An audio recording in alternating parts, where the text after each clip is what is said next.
Hello, everyone. It's Charlene Lee, and I'm very excited today to talk about something that's very technical, but for a non-technical audience of business leaders, because there's so much technology when it comes to AI. And I think it's so important for us as business leaders to understand the technology and what it means.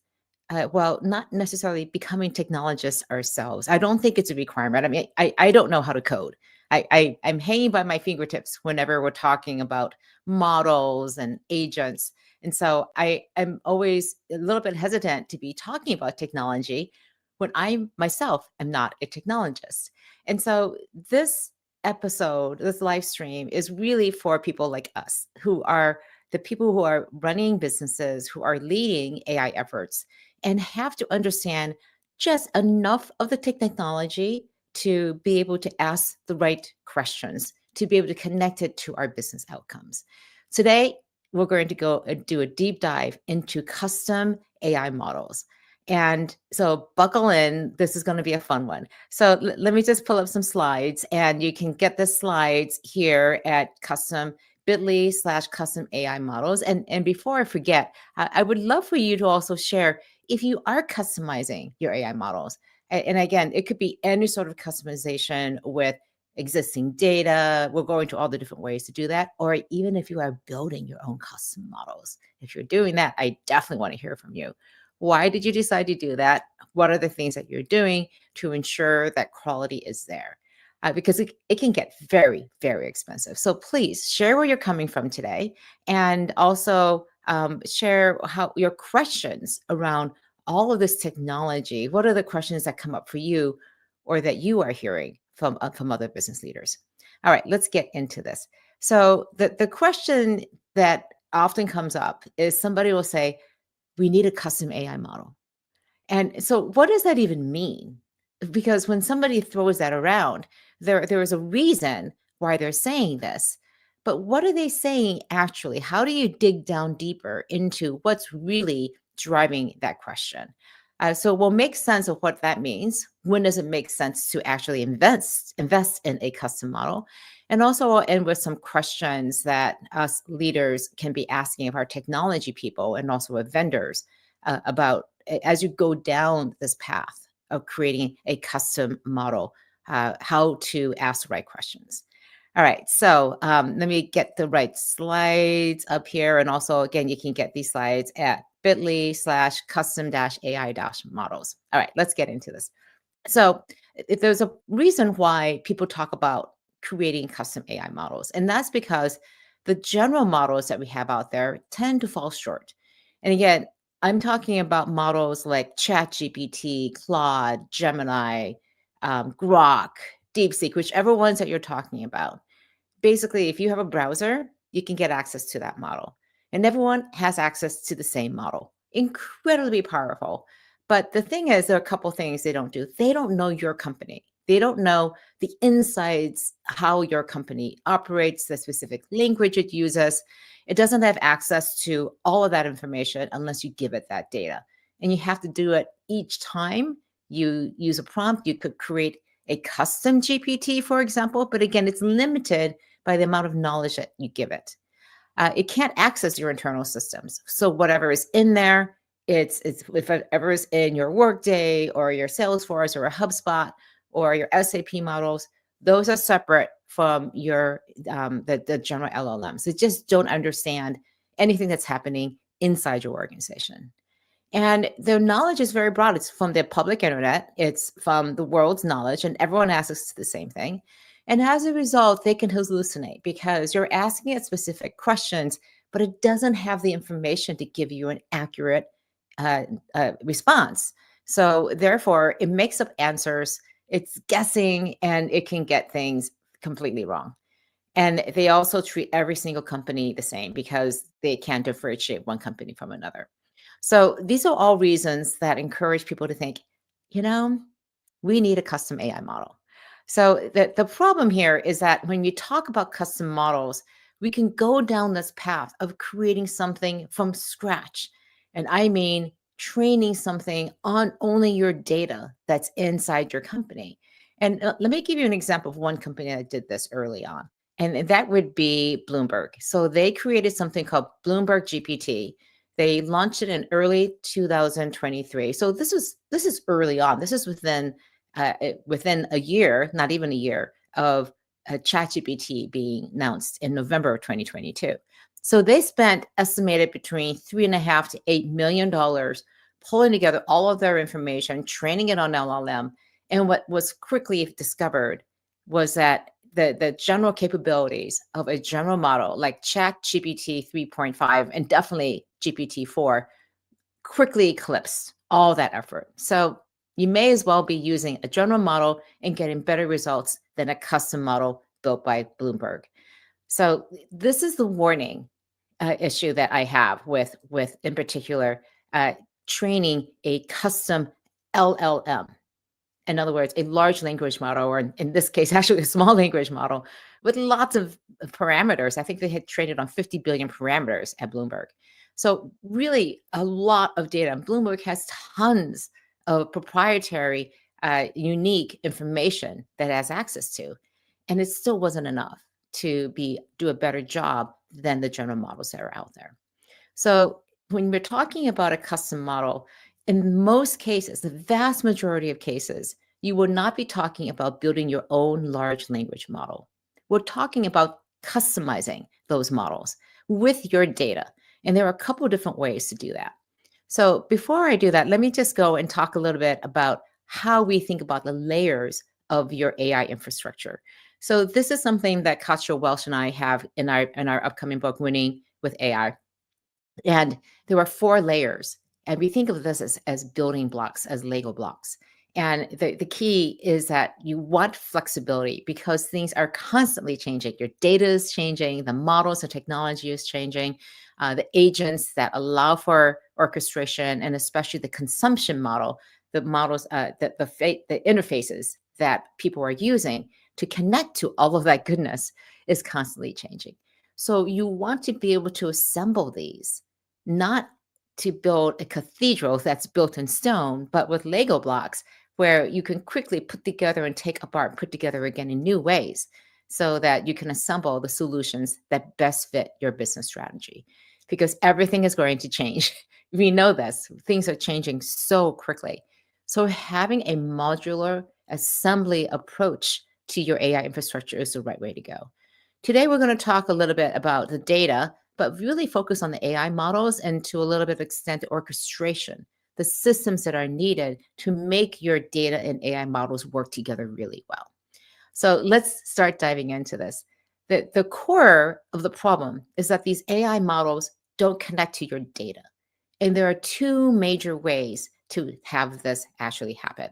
The first one is called fine-tuning, and this has been around for a while. And think of this as a closed book exam. So this is a time when you can teach the model and feed it all this information, and you're training it and testing it to make sure it understands.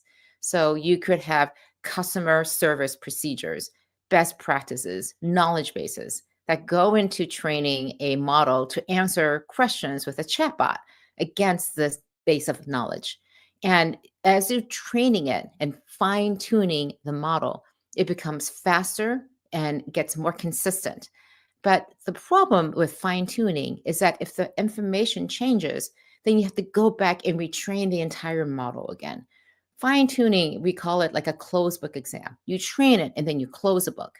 You close the model for future training, and it's going to operate with that way. So it's great if you have a lot of information and you want the models to be working super fast to get access to that information and use it with the model that you have. Now, a different approach is called retrieval augmented generation, or RAG. And we create that to being an open book exam, meaning that it's going to go and get information from a database. So retrieving and augmenting the models to be able to generate the kind of answers that you want. So it combines the general knowledge that's already inside of a large LLM like ChatGPT, for example, and then it goes and gets the very specific information from a particular database inside your organization to make sure that the information it's generating is very accurate and is relevant based on that context of that data. So similar as to fine tuning, you could have a customer support chatbot. But instead of always having the same fixed information, they can go and get that data. And the minute you change a response or best practice or a policy, that change inside of that database is reflected in the model. So what we're finding is that most organizations are moving towards a RAG approach to customizing their models with their company data rather than fine tuning, just because a lot of the information inside of companies is constantly changing. And so there's a preference of trading off speed and simplicity of a basic model that comes with fine tuning to the flexibility that you get with retrieval augmented generation with RAG models. So that's a very high level of the two different types of ways to customize models. And the information then stays inside the organization, doesn't go out to train the models. It's using it inside the walls of your enterprise, doesn't go anywhere else. And you also can then get better results. And I have here from Jay a comment. Yes, we have been building our own models. You get better control of the results and keeping the data private. Jay, I would love to hear about how you're training on your models. If you can provide more details, again, it may be proprietary, but whatever you can share for the audience would be great to share back. And I want to just say that one of the best ways to start doing this is with custom GPTs, for example, on ChatGPT or with projects on Claude. And this is a very stripped down model of RAG. And the idea is that you provide it with all these files. So I'll give you an example. I've created a custom GPT that has all of my writings. It has also all of the transcripts from my podcast from the past 4 years. And it's sort of a repository of my thinking because I can't remember everything I've actually written or said. So this is sort of my second brain. And I can go and query it and ask it questions. I can give it sometimes the questions from an interview that I'm going to be doing. People sometimes send me the questions in advance. And I can say, just generate some responses. And it just gives me a direction of travel. So, and I may not even use it, or it may spark something that I hadn't thought of in a while. So it's sort of a shortcut to get into my brain and a way to, as I like to say, break the tyranny of the blank page. So again, there are different ways to do this, but that is an example of RAG. So I can update that information whenever I need to. So once a quarter, I go in and update it with more information. So there are ways to get into this in the beginning to just try it. But again, using RAG, we think is a definite way to approach this. So let me just go back to the slides. And I sort of talked a little bit about this, about when to use fine tuning versus using RAG. And fine tuning, again, requires a lot of effort upfront. But it can be super fast and very inexpensive because you're tuned and trained the model to go do highly repetitive things very, very quickly. But the fact of the matter is that most information today does not stay static. And so we do believe that RAG is the approach to be taking in almost every single business circumstance. So one of the things that we do want to stress again is that when somebody says to you, we need to build a custom model, now you have some ways to question that's like, well, what is the motivation? What is it that we're not getting out of our existing models? What data do we want to train it with? Why do you think it would give us better results? And very importantly, which approach are we going to take? How are we, if we're going to use fine tuning, why that over RAG? And in particular, why on earth would we go and try to create our own custom model, like truly an own LLM, because that makes no sense. So really get into the details here because we're talking about a lot of money, a lot of time potentially to create a custom model. And our feeling is that, again, to keep it very modular, keep it very flexible, then RAG is the way to go. All right, I want to take a little bit of a deeper dive into something else, which is it talking about using multiple models. For now, we've been mostly talking about large language models. So the generic, very powerful models like ChatGPT, Claude, and Gemini. But there are also very specialized models that you can use.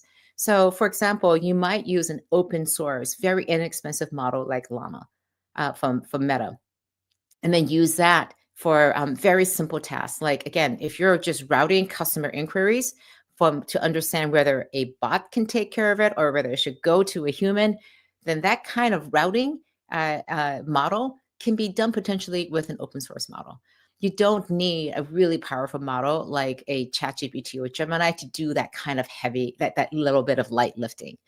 So using these larger models then to do really complex analysis when you need to do deep reasoning is a great way to separate, well, what do we want these models to actually do? So again, you may not need a custom model of a powerful model like ChatGPT to do a very simple thing that a custom open source small model could do for you. And we also see that there are many different types of AI. So you have Stable Diffusion to be able to create images and videos. You have other ones that are, again, deep reasoning to run scenarios. It can choose the right model for the specific task that you are actually trying to do. Again, a different way to be thinking about how to customize a model is more about choosing the right model for the specific task that you want it to do.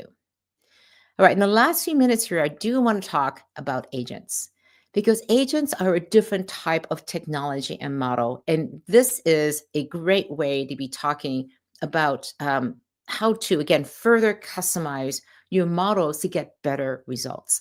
And you've heard a lot about agents, but what are agents really?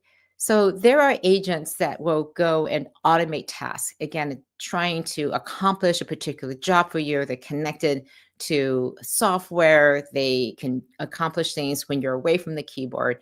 So lots of different things that agents can do. But I want to talk specifically about how agents can also help you customize your model in very specific ways. For example, there are agents that can do query routing. So it understands a request that comes in, it understands the intent behind it, and then can send it to all of these different models that we talked about. So we have ChatGPT as a really good example. It is what we call a multimodal model, in that there are many different models behind it. And right now, with the latest rendition, it'll automatically funnel you to a particular model rather than you having to pick from a drop-down menu which model to use. So it can understand the context of your question and then use the right model within its family of models. Now, inside a company, you may not only be using ChatGPT, you may be using Dolly 3, for example, or you may be using Midjourney, or you may be using a proprietary IP protected image generation tool like Adobe Firefly. So there's different ways that you want to move these things around. So the query routing is a great example of a very dedicated type of model or agent that helps you get better results and with a customized model. The coordination is, again, when these things are working together sometimes, especially agents working on different tasks, maybe coming together, there needs somebody above it orchestrating and coordinating and making sure they're all working towards the same goal. You could also have an agent acting as a quality control, or as we call it, a critic. And that is when the response comes back, it's looking at this and it's saying, that's a good response or a bad response against a definition of what looks good. And if it's good, then it will pass it on to the user. If it's not good, it'll diagnose why it isn't good and either send it back to the model, or maybe you may go back to the query router and go, well, hey, you sent it to the wrong place. Do this again, or tap into a different set of data to do the retrieval of that data to get better results. So the critic plays a really important role, and I'll show you just in a second what that looks like. And then finally, observability. This is a key thing when you're building a customized version of a model. You need to be able to observe what the model is doing so that you can understand when something goes wrong, what is it doing? You can understand how it's making its decisions so that you can pinpoint like, oh, that choice was the wrong choice. Let's teach the model to make a different choice the next time. So observability, explainability, to be able to diagnose what went wrong and to be able to fix it is a major job. And we have agents that are starting to do that too as well. All right, so here's my pretty picture of what this all looks like. This is a very simplified way of how to show agents in action that will go and create a custom model. Now, the most models just have a user, a chatbot interface, going to a model and then coming back and giving the responses. But in this version of it, you have the chatbot going into a query router that decides which model to use, but also which databases to go tap into. It assembles that information, gives it to the model, and the model comes out with the answer, gives it to the critic, and the critic goes, yeah, then thumbs up or thumbs down. Good. If it's good, then it sends just responses back to the chatbot and to the user. If it's not, it can send it back to the model or back to the query route and go, do this again. And this is probably what went wrong. And this is the way to do it. Try this instead. So I think this is a really good example of how you can start customizing, not only with data, but also with agents to get you better results, more relevant results, to limit and reduce the amount of hallucinations that come out. And I think, again, things like the critic is going to be a major way of doing this. In many ways, that critic is like that human in the loop that is understanding, is this a good result? Are these the things that we expected and meets our standards of quality? So that's a way to use agents to get the humans out of the loop. But we only do that after we can observe that it's actually doing this in a consistent way. So I see a question here from Jay talking about heterogeneous models. I don't quite know what you're talking about, Jay. So Jay Johnson, if you have a deeper explanation of what you think about that is, that would be great. I also see Jay Bryant coming back and explaining what they're doing to customize. So in their work, they do a lot of social listening. So they scrape specific keywords with brand mentions and then convert into, wow, this is very complicated. Then you create a custom GPT that then creates code to build a custom GPT that invokes natural language processing libraries and looks for things that we want. And then it's off to the races. You use this model every week. Jay, I think thank you for that explanation. So you're using custom GPTs as a way to customize the models. And again, you're doing it in a very sophisticated way because you're creating, again, a custom GPT using a lot of those models that with, again, linked to these natural language libraries that you have. So really nice explanation. Thank you, Jay, for showing that. And I think that's a great example that you don't have to have a lot of technology, a lot of technical skills to get started with these things. Again, using custom GPTs as a stepping stone to figure out how to get better results out of these existing models is a great stepping stone. All right, I want to go on to my last point here for today. And that is, what are the questions you can ask as a non-technical business leader of your technical teams and also of your vendors to better connect the results to your overall business strategy? Because we think, again, the biggest disconnect when it comes to AI today is that we have all these use cases, and the use cases themselves are not necessarily connecting to business strategy and impact and value creation. Hence, we are constantly asking, what is the ROI of AI? And that should never be an issue, because if you use AI to accomplish your business outcomes, it will be obvious. So again, what, from a strategic point of view, what business priorities are these customizations supporting? If we can't explain why we're trying to do a custom AI model to support a business strategy, then we shouldn't do it. And then are we also using this in a way where we're not just automating existing processes? And again, double check that the processes you're automating are good processes, not necessarily bad processes, because you just don't want to automate bad processes. So are we reinventing the way we do work with AI? Are we using this as an opportunity to rethink how we do business and also to explore new ways of working? From an operational point of view, how do these tools, how will they fit into our existing workflow? What will change? What won't change? And then also, let's be very clear what the metrics are. When we put these models in place, these custom models, how are we going to measure their success? Then from a technical oversight, can we explain these outputs? Can they be auditable? And are we locked into one vendor? Are we going to be dependent on one vendor for eternity, or do we have flexibility built into this solution? Again, as I mentioned at the beginning, modular, flexible assembly of your AI infrastructure is absolutely key. So do whatever you can to maintain that flexibility. And then lastly, let's take a look at risk. And these are the questions that business leaders really need to be asking. What happens if the model gets something wrong? Who's accountable? Who owns it? It can't just be the technology, and it probably is not the technology people who own it. It's got to be a business leader who understands the implications. So, what is the risk, and who's going to own that? When something goes wrong, who do we go to and say, we need to get this fixed? Because unless you have that accountability, all the custom work that you do isn't going to help. All right, so that's what I have for today. Again, you can get information at this address, bit.ly/custom AI dash models. And just for the next week, so that's what I have today on this part. For next week, I'm going to be talking about how to optimize AI interfaces. So it's when you look at those four models, we had data, the models themselves, the platforms, the orchestration layer, and then the top layer is something called consumption. And this is where people consume the outputs of AI. And if it's not in a way, if the interfaces are not in an easy to use, understandable way, people are not going to touch it. So we'll talk about how to make these interfaces as consumable as possible because adoption of AI is absolutely crucial. And we'll talk about that next week.